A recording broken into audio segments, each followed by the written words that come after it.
மணி வந்து கரெக்டாக வந்து மணி 12 மணி ஆகுது. 12 மணி வரையும் இப்போ ஏன் 12 மணிக்கு நான் டீ குடிக்கணும்னு பார்த்தாக்கா, காலை வேலையெல்லாம் முடிச்சுட்டு மார்க்கெட்டுக்கு போயிட்டு வர.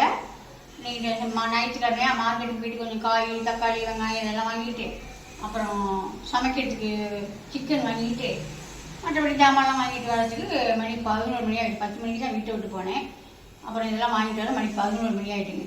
11 மணிக்கு வந்தால் நம்ம எப்போதும் டீயை காலையிலேயே காப்பியை போட்டு அதில் பாக்ஸில் ஊற்றிடுவோமா, அது பேர் என்ன, சுடுதண்ணி பாட்டிலில் ஃப்ளாஸ்க்கு, எதில் ஃப்ளாஸ்கில் காலையிலே காப்பி போட்டு ஊற்றிடுவோமா, அதில் ஒரு டம்ளர் காப்பி மிச்சம் இருந்தது.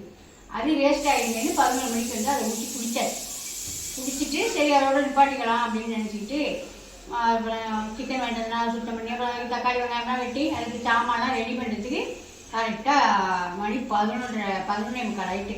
இதெல்லாம் ரெடி பண்ணி வச்சுட்டு போய் குளிச்சுட்டு வந்தேங்க. குளிச்சுட்டு வர்றதுக்குள்ள நான் எல்லாம் ரெடி பண்ணி இஞ்சி பூண்டு எல்லாமே சுத்தம் பண்ணி கொடுத்துட்டு போயிட்டேன். தக்காளி வெங்காயம் எல்லாமே ரெடி பண்ணி கொடுத்துட்டு போயிட்டேன்.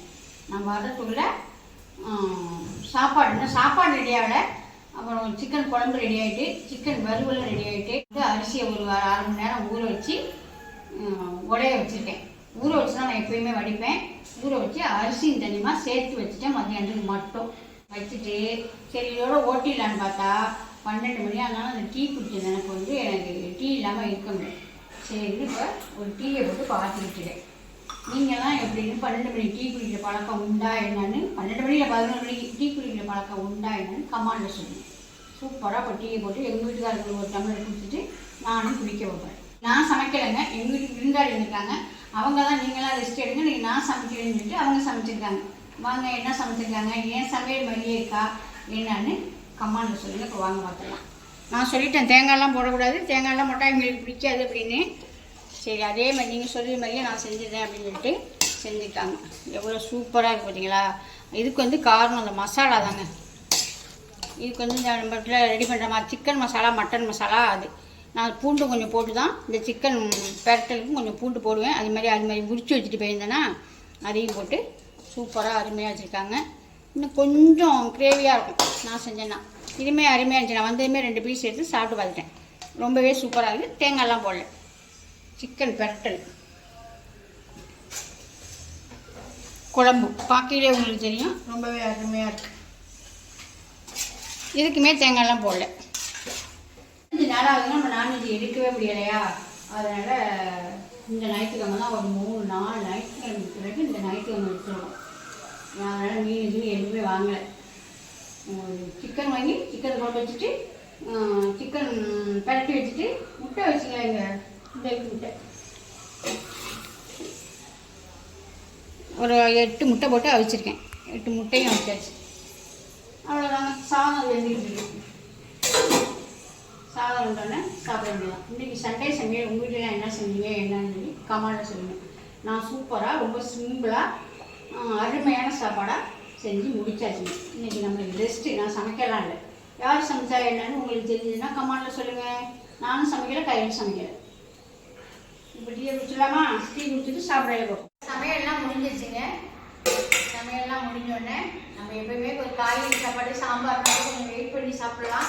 இந்த மாதிரி சிக்கன் குழம்பு மீன் குழம்புலாம் வச்சா செஞ்சதுமே சாப்பிடணும். அதனால் சுட சாதத்தை வச்சாச்சு. கொஞ்சமாக குழம்பு ஊற்றிக்கலாம். தேங்காய் ஊற்றாமல் எவ்வளோ பேர் வைப்பீங்க என்னென்னு கமெண்ட் சொல்லுங்கள். நான் எதுக்குமே அவ்வளோதான் தேங்காயே நான் சேர்க்கவே மாட்டேன். இந்த மாதிரி பொரிச்ச குழம்பு, அப்புறம் வந்து சாம்பார் வந்து பச்சை மிளகா சாம்பார், அந்த மாதிரி ஐட்டத்துக்கெல்லாம் தேங்காய் சேர்ப்பேன். மட்டன் குழம்புக்கு சேர்த்தா தான் நல்லாயிருக்கும். இங்கே நானும் அவ்வளோதான் பெரும்பாலும் சேர்க்க மாட்டேன். சேர்த்தா யாருக்கெல்லாம் பிடிக்கும், தேங்காய் சேர்க்கலாம் யாருக்கெல்லாம் பிடிக்கும் கமெண்ட் சொல்லுங்கள். இப்போ சாப்பிட்டு வச்சுக்கலாம். உப்பு காரம் நான் வைக்கிறேங்க, அதனால சாப்பிட்டு வச்சுக்கோங்க. எல்லாமே கரெக்டாக இருக்குது. இது வந்து கொண்டக்கடலை, கருப்பு கொண்டக்கடலை குருமா. இது ஒருத்தவங்களுக்கு சாப்பாடு. சப்பாத்தி எப்படி இருக்கு பார்த்தீங்களா, நம்மள்கிட்ட ரெடி பண்ணுற மாவு தான். அப்படியே பஞ்சு மாதிரி உங்களுக்கு பார்க்கவே தெரியும். இப்போ செஞ்சது தான். இப்போ ஒருத்தவங்களுக்கு சாப்பாடு தான், அது மதியான சாப்பாடு தான் எடுத்துக்கிறாங்க. சப்பாத்தியும் கொண்டக்கடலை கிரேவியும் எப்படி முட்டு சூப்பராக கொஞ்சம் கொடுத்தீங்களா, அவ்வளோ சாஃப்டாக இருக்கும்.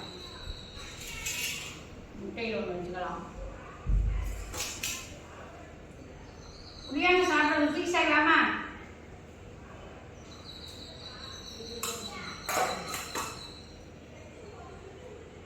என்ன சாப்பிட்ற?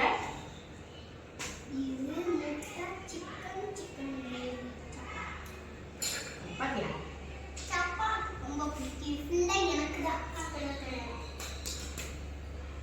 அவ்வளோ சூப்பராக இருக்குங்க. இன்னைக்கு எங்கள் வீட்டில் சண்டே சமையல் இவ்வளவு தான். உங்கள் வீட்டில் என்ன சாப்பாடுன்னு கமெண்ட் சொல்லுங்க. இந்த வீடியோ பிடிச்சிருந்தா லைக் பண்ணுங்க, ஃப்ரெண்டுங்கெல்லாம் ஷேர் பண்ணுங்க, மறந்துடாம சர்ப்ரைஸ் பண்ணுங்க. பாய்.